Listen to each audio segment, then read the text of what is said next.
ऐसा आप क्या करते हैं जिसके कारण से बच्चों का होलिस्टिक डेवलपमेंट होता है? अब आधी जंग आप तभी जीत जाते हैं जब आपके टेबल पे रखा हुआ प्लान परफेक्ट हो।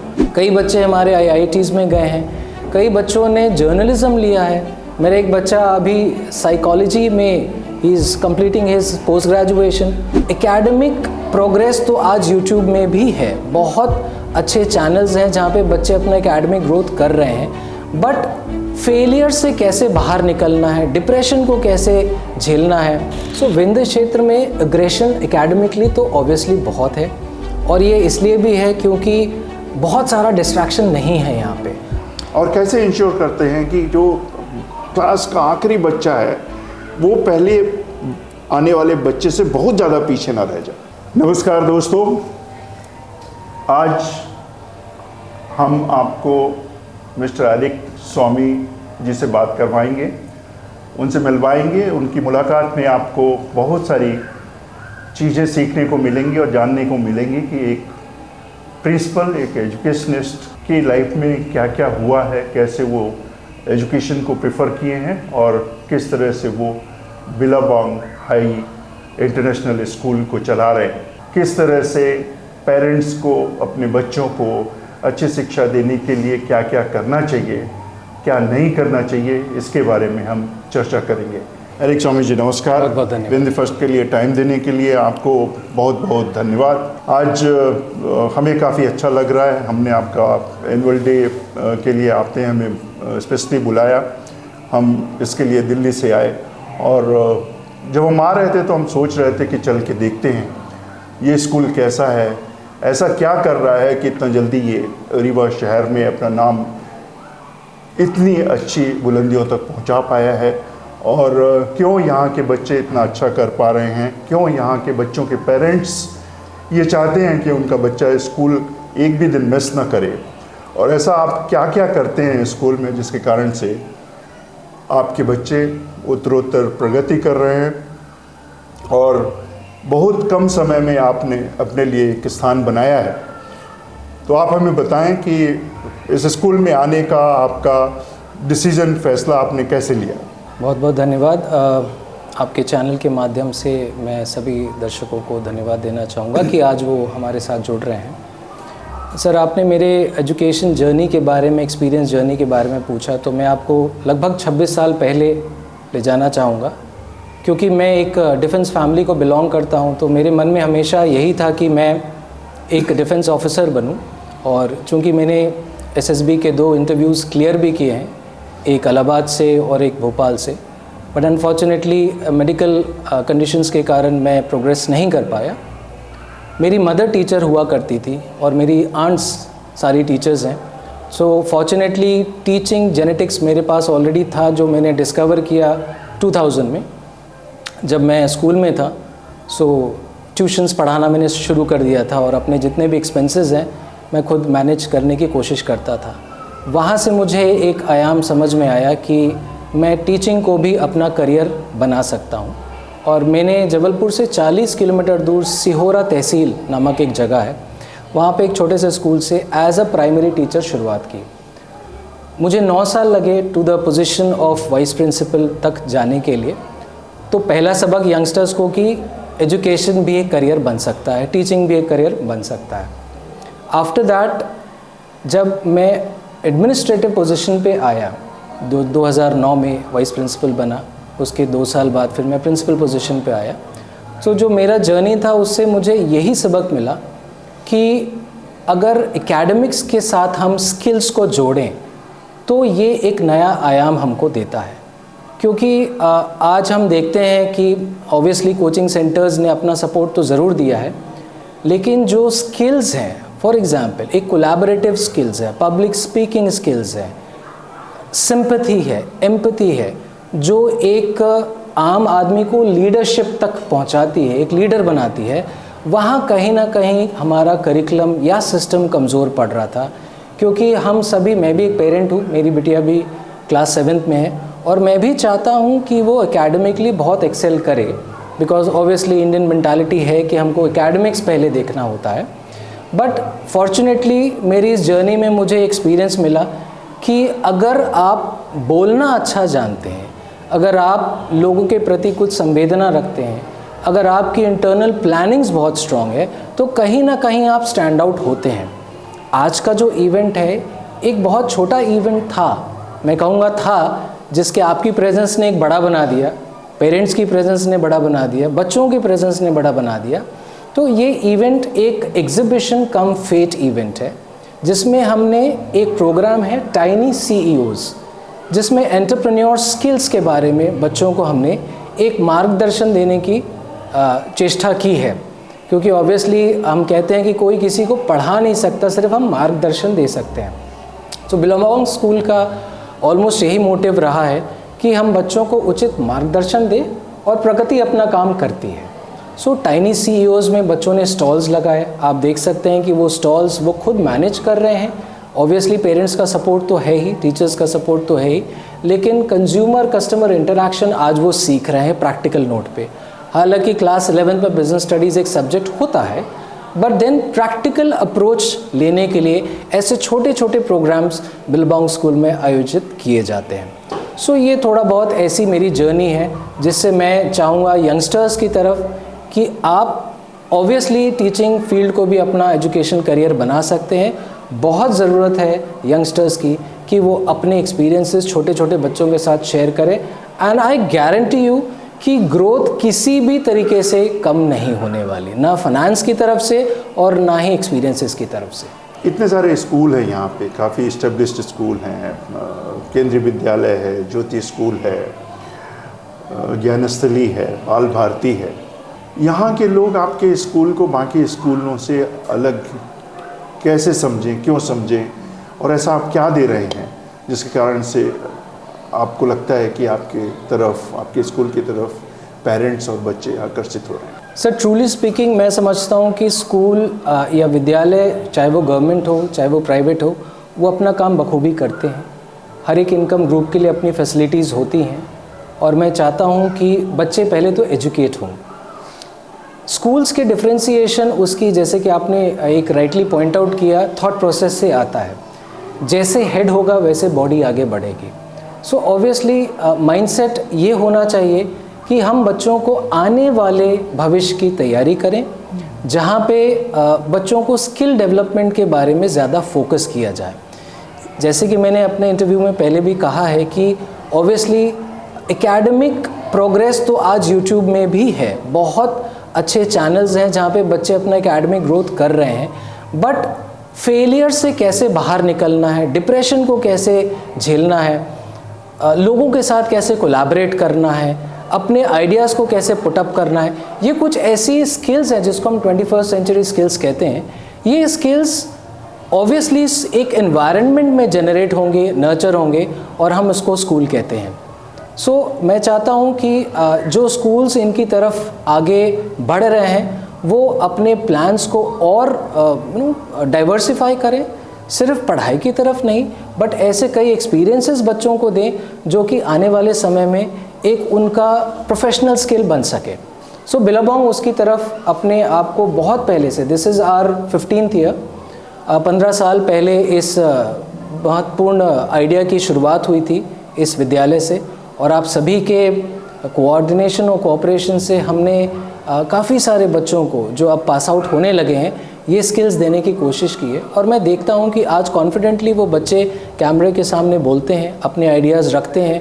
और अभी हाल ही में हमारी एक बच्ची आराध्या तिवारी, जिसने इंस्पायर अवार्ड्स, एक बहुत महत्वपूर्ण अवार्ड है जो कि बच्चों को इनोवेशन कैटेगरी में दिया जाता है, उनके थॉट्स के लिए, उनके आइडिया के लिए, रोज़मर्रा की ज़िंदगी में क्या आप फैसिलिटेट कर सकते हैं। इस बच्ची ने, इनफैक्ट हमारे 2 बच्चों ने इस साल डिस्ट्रिक्ट लेवल और स्टेट लेवल एग्जीबिशन क्लियर किया है, बट फॉर्चुनेटली एक बच्चा अब नेशनल अवार्ड्स की तरफ जा रहा है, जो कि भोपाल में आयोजन होने वाला है। अभी 2 दिन की ट्रेनिंग के लिए वो जा रही है बच्ची, और मैं खुशी खुशी ये बताने की कोशिश कर रहा हूँ कि ये कुछ ऐसे आयाम हैं जहाँ पे स्कूल्स अगर ज़्यादा फोकस रहें, सो रिजल्ट्स के साथ साथ आपको बच्चों का प्रैक्टिकल डेवलपमेंट एनहांसमेंट देखने के लिए मिलेगा। So yes, we are different in some way, and 21st century skill is one of it. आपके स्कूल में एक सेक्शन में कितने बच्चे पढ़ते हैं और कितने टीचर उनको पढ़ाते हैं? क्या रेशियो है टीचर टॉट का? सर प्राइमरी में आइडियोलॉजी हमारी टीचर्स एंड को टीचर की है। प्री प्राइमरी में भी आइडियोलॉजी को टीचर्स एंड टीचर्स की है।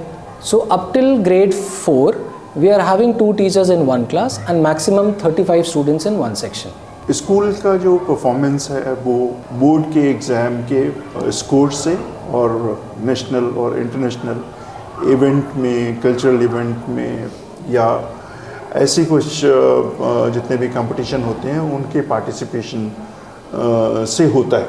जी, ऐसा आप क्या करते हैं जिसके कारण से बच्चों का होलिस्टिक डेवलपमेंट होता है, ऑलराउंड डेवलपमेंट होता है?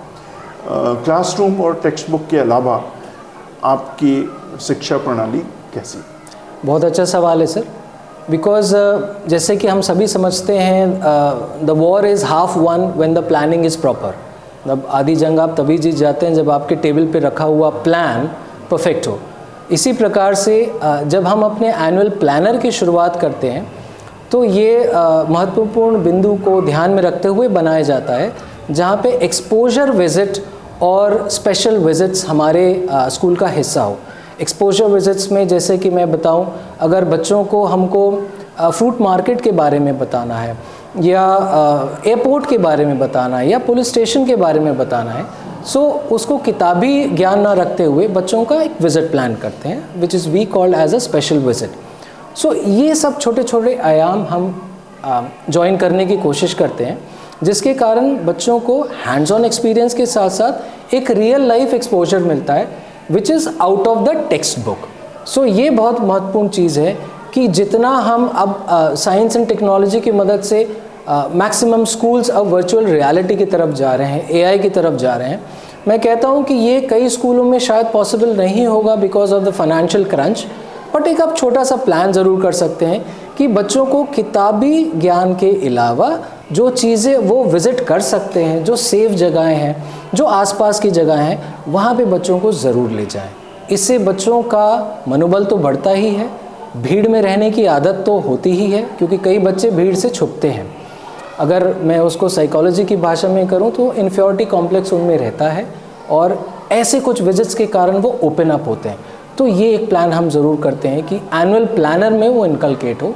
वैसे ही स्पेशल विजिट्स, फॉर एग्ज़ाम्पल आज आपके चैनल के माध्यम से आपने ये स्कूल कवर किया, बीच में हम ऐसे ही journalist, doctors, lawyers, in fact pilots को भी हमने इनवाइट किया है स्कूल में, जो कि बच्चों से मुखातिब हों और बच्चे उनको रियल लाइफ में देखें कि ये अंकल को हमने देखा है कहीं या ये हमसे इंटरैक्ट करते हैं। सो मोटिवेशनल फैक्टर वो 10x हो जाता है, जहाँ पे बच्चे कक्षा में बैठे बैठे ये थॉट प्रोसेस ले लेते हैं कि मुझे इनके जैसा बनना है। तो एक एग्जाम्पल सेटिंग भी हो जाती है।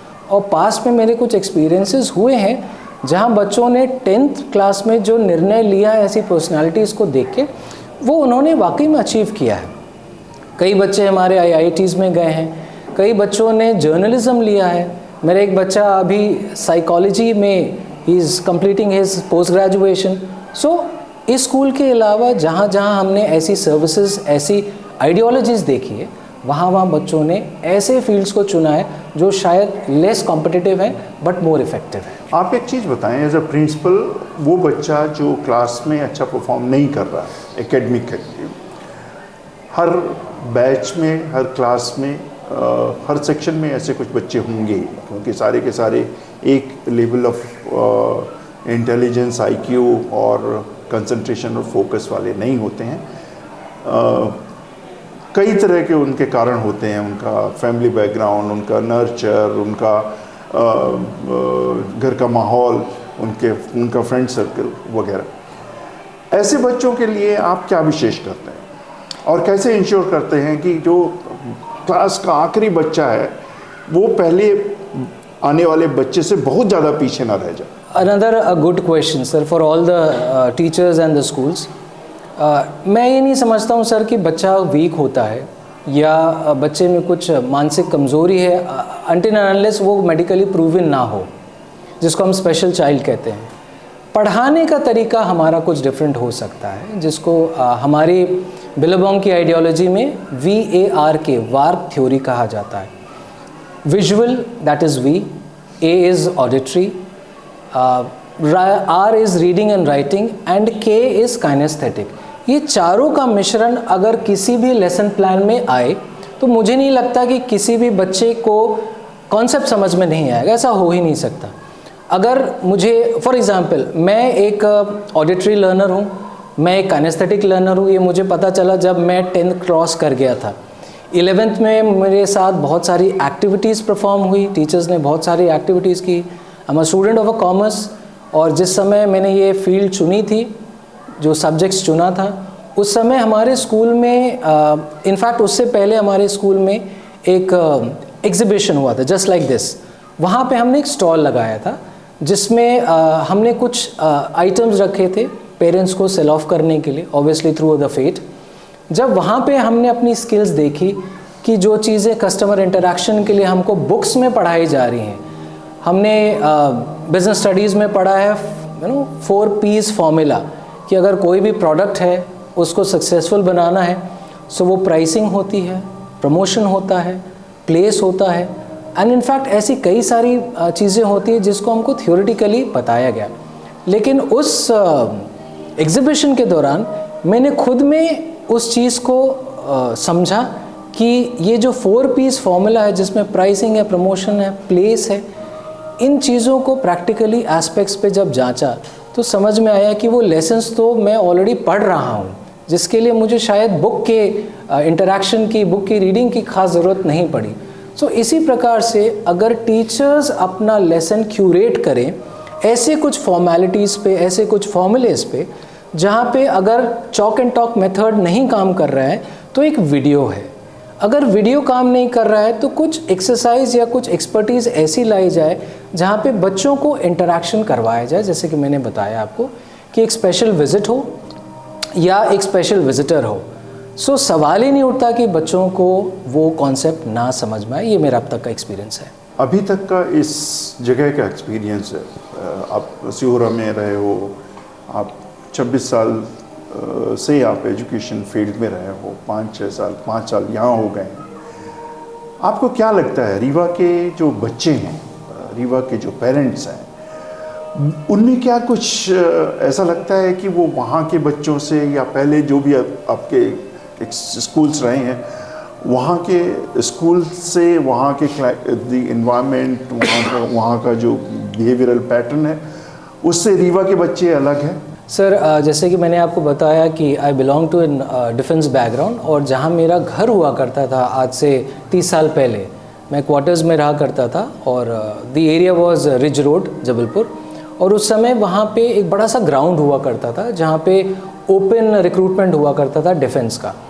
सो बचपन से हमने देखा है कि विंध्य क्षेत्र के लोग, रीवा, सतना, सीधी के जो क्राउड है वो बहुत फोकस्ड रहा है सर्विसेज की तरफ, और क्योंकि वो बहुत फोकस्ड रहे हैं तो ऑब्वियसली एकेडमिक अग्रेशन मैं देख सकता हूँ। I am sorry I am using the word aggression, but क्योंकि किसी चीज़ को बहुत शिद्दत से लेना है तो अग्रेशन वर्ड का ही मैं इस्तेमाल करूँगा।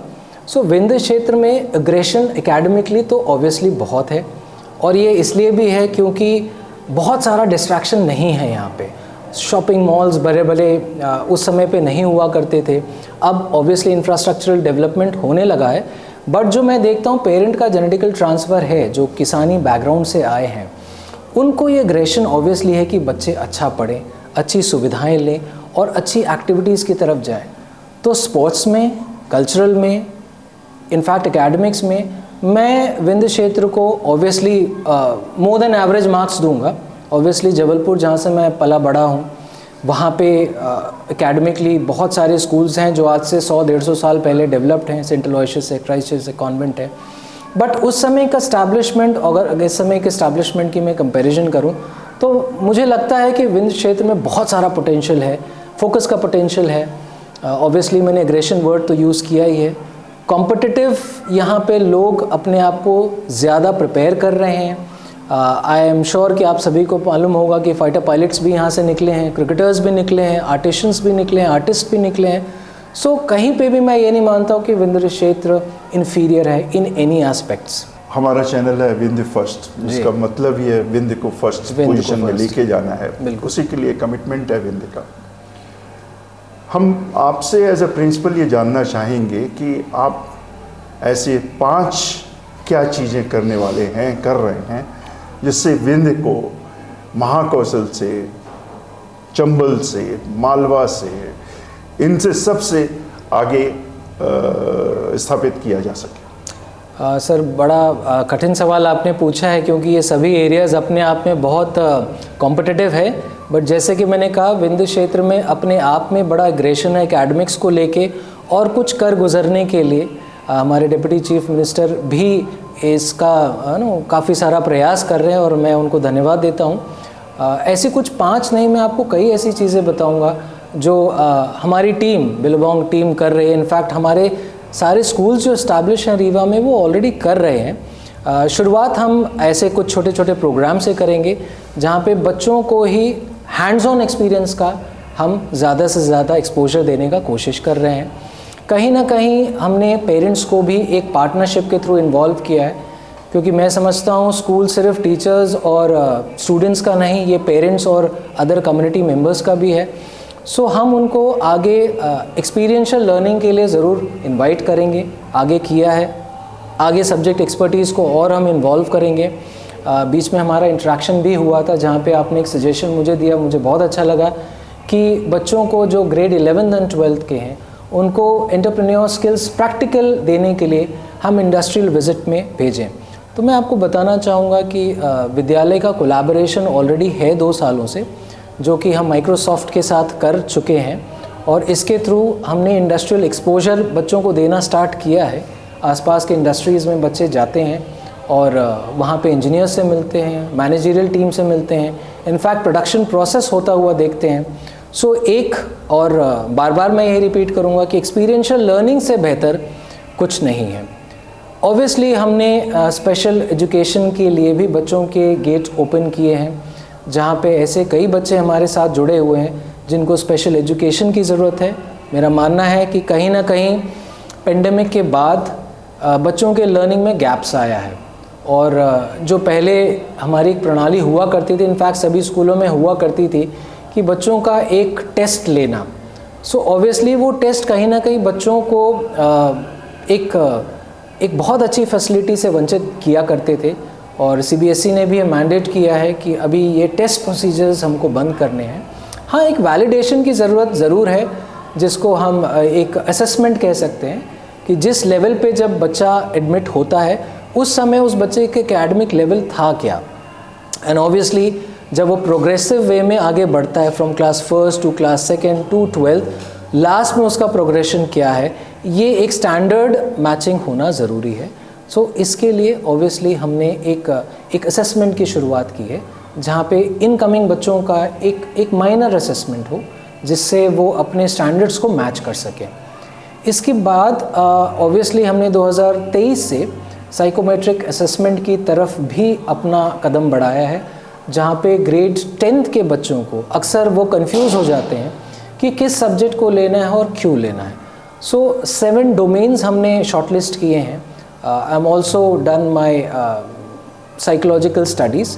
सो मुझे लगा कि ये एक बहुत अच्छा टूल बनेगा, जहाँ पे बच्चों को गाइडलाइंस मिलेगी कि वो अपने 11th के सब्जेक्ट्स को चूज़ करें और आगे जाके अपना एक करियर ओरिएंटेशन को क्लियर करें कि आगे जाके उस सब्जेक्ट को लेके हम किन कॉलेजेस को एक्सप्लोर कर सकते हैं, कहाँ पे सिलेक्शन रेट्स ज़्यादा हैं, और किस फील्ड में ज़्यादा स्कोप है। सो ऑब्वियसली ये हमने शुरुआत ऑलरेडी की है, मैं आगे उसको और अग्रेसिवली ले जाना चाहूँगा। And then mentorship from the student that you have seen, that currently the students are also invited to take classes of the juniors. So एक planning, एक discipline उनमें आए, बहुत यंग एज से आए, इसलिए एक हमने mentorship प्रोग्राम भी शुरू किया है स्कूल में, जहाँ पे ग्रेड 11th एंड 12th के बच्चे जूनियर्स का टेक केयर करते हैं। कभी कभी वो पढ़ाने भी जाते हैं क्लासेस में, कभी कभी वो मेंटोरिंग भी करते हैं थ्रू दीज प्रोग्राम्स। जैसे कि आज के प्रोग्राम में टीचर्स के साथ बच्चों ने काफ़ी सपोर्ट दिया हुआ है। सो कुछ ऐसे छोटे मोटे पॉइंट्स हैं जहाँ पे हम वर्कआउट कर रहे हैं, एंड आई होप पेरेंट्स के कोऑपरेशन से हम और स्ट्रांगली इसको आगे बढ़ाएंगे। स्टूडेंट्स के बारे में अपन ने काफ़ी चर्चा कर ली, लेकिन टीचर्स का quality of teaching, making it ज़्यादा इंगेजिंग बनाना और लगातार स्टूडेंट्स के साथ साथ टीचर का इवैल्यूएशन करते रहना और उनको ट्रेन करना, इसके लिए आपके पास क्या प्रोग्राम्स हैं? क्योंकि अक्सर देखा ये गया है कि एक टेक्स्ट बुक है, उसमें कुछ चैप्टर्स हैं, उसके कुछ हर चैप्टर के सवाल हैं, टीचर उन सवालों को याद कर लेता है या सीख लेता है और वही सवाल बोर्ड में लिखवा देता है, उसी के हैंडआउट्स दे देता है, उतना पढ़ के बच्चा उस क्लास से आगे निकल जाता है जी। तो एक तरह से हम बच्चों को नॉलेज ना देके परीक्षा पास करने का स्किल देते हैं जी, जो उसको बहुत दूर तक नहीं ले जाता है। अगर आप देखो तो सबसे बड़ा चैलेंज अभी ये है, जैसे मैं अक्सर यहाँ के बच्चों का कई तरह से इंटरव्यू करता हूँ, माइका में और सारे सब जगह मीडिया कंपनियों में रहने के बाद मैं आज तक कम से कम 1,500-2 हज़ार बच्चों का तो इंटरव्यू पर्सनली किया हूँ जी। बच्चे MBA कर लेते हैं, बच्चे इंजीनियरिंग कर लेते हैं, बच्चे सब सारे तरह के प्रोग्राम कोर्स करके आते हैं और बड़े फंडामेंटल सवाल उनको पता नहीं होते, और उसके लिए मेरे ख्याल से कहीं ना कहीं आपका जो टीचर है जी, आपके जो शिक्षक हैं, उनकी रिस्पॉन्सिबिलिटी बनती है। क्योंकि पेरेंट्स अगर इतने ही पढ़े लिखे होते तो घर में ही पढ़ा लेते बच्चों को, बिल्कुल। अगर वो इतना अच्छा एनवायरनमेंट दे सकते होते तो इतनी फीस नहीं देते, वो घर में पढ़ा लेते।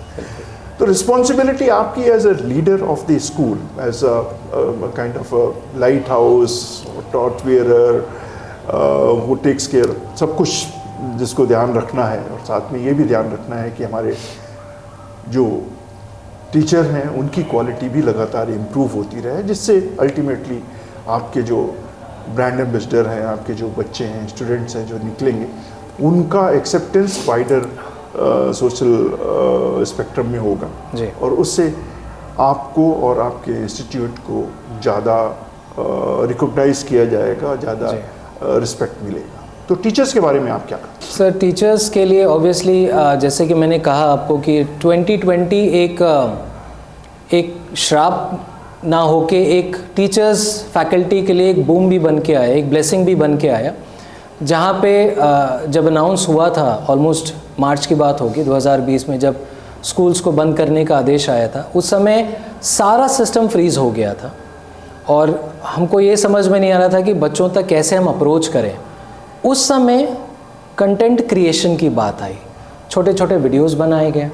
इनफैक्ट गवर्नमेंट ने भी एक स्टेप लिया जहाँ पे उन्होंने व्हाट्सएप ग्रुप बनाया गवर्नमेंट स्कूल्स के बच्चों के लिए, और छोटे छोटे कंटेंट्स लेसन के बना के उन्होंने वीडियो के तौर पे क्यूरेट करके फ्रॉम दी अदर स्कूल्स, जहाँ पे हम देखते हैं कि ऑब्वियसली एक स्पॉन्टेनियस प्लान बना के टीचर क्लास में जाते हैं और उस स्पॉन्टेनियस प्लान को एग्जीक्यूट करते हैं। बट मेरा खुद का मानना है कि when the plan is beautifully made, looking at some objective obviously, then that plan is to be made sure that उस प्लान की शुरुआत से लेके अंत तक जो भी कनेक्टिविटी है वो टीचर्स के माध्यम से उसी प्रकार से हो जिस प्रकार से बना। आपके इंस्टीट्यूट में इंटरनेशनल लिखा हुआ है जी, ये स्कूल बाकी स्कूल से अलग कैसे है? इसमें क्या इंटरनेशनल है ऐसा? सर, जैसे कि आप जानते हैं देयर आर डिफरेंट बोर्ड्स, जिसमें IB भी है, ICSE भी है, CBSE भी है, स्टेट बोर्ड भी है। अप टिल ग्रेड 8 बिलोंग का जो करिकुलम है, जिसको हम इंटरनल एक्सपीरियंसेस कहते हैं। करिकुलम इज समथिंग कि आप कैंपस के अंदर आए और आप क्या एक्सपीरियंस कर रहे हैं, not even in class but also in the art, also in music, also in sports. तो ये सारा जो करिकुलम है ये इंटरवोवन करिकुलम है। कुछ पार्ट अगर मैं कहूँ इंग्लिश का तो वो IB की तरफ भी बढ़ता है, कुछ पार्ट साइंस का वो ICSE की तरफ भी बढ़ता है, कुछ पार्ट मैथमेटिक्स का वो CBSE की तरफ से। तो जो भी बेस्ट है इंटरनेशनली वो इस करिकुलम में इंटरवोवन करके इन बच्चों को केटर किया जाता है। बोर्ड कौन सा है आपका? CBSE है? Sir, from 9th onwards we are affiliated to central board of secondary education and up till 8th we are catering all the best in the international standards. पर IB नहीं है फिर? Not exactly IB, because that affiliation is to be gone through an process. We found कि CBSE currently is being understood and catered well in the general masses. Obviously, in the near future, when the demand comes, we'll be migrating towards these boards as well. आपसे एक आखिरी सवाल, आप हमारे माध्यम से विंध्य के पेरेंट्स को अपने बच्चों का भविष्य बनाने के लिए कुछ संदेश देना चाहेंगे? एक बड़ी जिम्मेदारी है एजुकेटर्स की तरफ से, बट जैसे कि मैं जानता हूँ कि family is the first school of the children. परिवार पहला विद्यालय होता है। मैं समझता हूँ कि आपने अपने स्पीच में भी कहा है कि हम बहुत ज़्यादा टेंस्ड लाइफ जी रहे हैं और कहीं ना कहीं उस टेंशन का बच्चों की तरफ प्रभाव पड़ता है। They are very expose to all these issues in the family. So मैं आप सभी से रिक्वेस्ट करूँगा कि ठीक है, हम अपनी लाइफ में कहीं ना कहीं कुछ ना कुछ चीज़ों से जूझ रहे हैं, उभर रहे हैं, बट कोशिश करें कि ये आर्ग्यूमेंट्स, ये थॉट प्रोसेस बच्चों की तरफ फ़िल्टर्ड होके जाए, क्योंकि जब फर्स्ट स्कूल में वो अग्रेशन ऑलरेडी सीख रहे हैं या उससे गुज़र रहे हैं तो अग्रेशन उनके नेचर में आता है। और कहीं ना कहीं मैं समझता हूँ कि अगर घर से बच्चा एक बहुत अच्छे इन्वायरमेंट से निकल के आएगा तो सेम प्रोजेक्शन वो स्कूल में भी देगा और हमारे टीचर्स का जो जॉब रोल है वो और आसान हो जाएगा। सो इतना ही मैं रिक्वेस्ट करूँगा। बाकी आप सभी बहुत अच्छा प्रयोग कर रहे हैं, सहयोग कर रहे हैं। आपने बच्चों को ऐसे कई फील्ड्स में अपना समय दे के एडमिशन करवाया है। जैसे कि मैं देख रहा हूँ कि विंध्य क्षेत्र में बहुत एकेडमीज़ हैं, स्पोर्ट्स एकेडमीज़ हैं। जबलपुर में भी बहुत सारी स्पोर्ट्स एकेडमीज़ हैं जहाँ पे पेरेंट्स जॉब के बाद बच्चों को ले जाते हैं, अपना स्पेयर टाइम डाल रहे हैं। So I am very thankful for such parents कि आपने बच्चों के लिए अभी से एक इन्वेस्टमेंट के रूप में एजुकेशन को चुना है। But then in the near future please take care of certain things which come in an aggressive way. चाहे वो एक छोटा सा हीटेड आर्ग्यूमेंट क्यों ना हो फैमिली में, बच्चों को थोड़ा सा अलग रखने की कोशिश कीजिएगा। Rest I think is wonderfully done. एक आखिरी सवाल, थोड़ा सा मैं लालची हो रहा हूँ जी, मुझे लग रहा है कि ये सवाल पूछना चाहिए आपसे। बच्चों के कैरेक्टर को बिल्ड करने के लिए, इम्प्रूव करने के लिए, ऑनेस्ट रहें, सिंसियर रहें, हार्ड वर्किंग रहें, लॉयल रहें,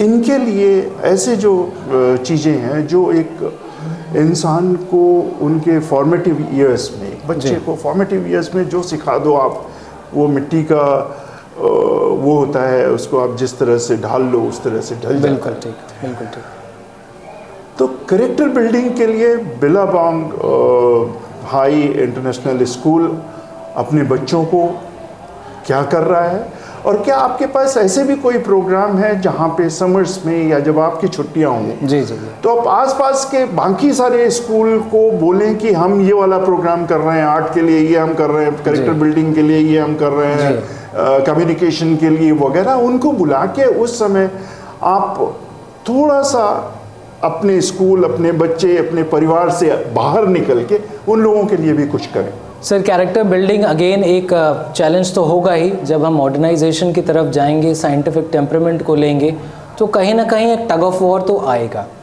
बट मैं समझता हूँ क्योंकि हम ऑलरेडी भारत में रह रहे हैं और हमारे पास इतने एनरिच्ड स्क्रिप्चर्स हैं, हमारे ग्रंथ इतने एनरिच्ड हैं कि हमको किसी बुक्स की ज़रूरत नहीं पड़ेगी। अगर परिवार में कुछ ऐसे आइडियल्स हो जाएं, कुछ ऐसी एक्सरसाइज हो जाएं, जैसे कि मैं पर्सनली समझता हूँ मैनेजमेंट थॉट के लिए भगवत गीता से अच्छा कोई है ना ग्रंथ नहीं है। कृष्ण जी के जितने भी उपदेश रहे हैं, हम मैनेजर्स के लिए वो बहुत कारगर साबित रहे हैं। सैक्रिफाइस की बात करें तो हमारे पास कुरान है, हमारे पास गुरु ग्रंथ साहिब है, हमारे पास बाइबल है। इन ऑल अगर हम इंटर रिलीजियस फोरम की बात करें, बिलावांग उसकी तरफ अपने कदम ले चुका है, जहाँ पे हर एक फेस्टिवल, हर एक थॉट प्रोसेस असेंबली में रोज़ बच्चों के साथ शेयर किया जाता है। आउटकम ये है कि जो बच्चे आज से 12 साल बाद स्कूल के बाहर निकलें, वो किसी एक रिलीजन को लेके ना निकलें, वो सर्वधर्म संभाव अपने मन में और दिमाग में लेके निकलें कि कहीं पे भी ऐसी कोई परेशानी उनको ना आए जहाँ पे वो किसी वाद विवाद का एक हिस्सा बने, और अपने आप को एजुकेटेड एंड साइंटिफिक टेम्परामेंट लेके ही अपने डिसीजंस लें। धन्यवाद एरिक जी, आपने काफ़ी सारे सवालों का बाखूबी बहुत अच्छे से कन्विंसिंग वे में जवाब दिया। धन्यवाद आपको। Thank you so much, thank you so much everyone, thank you.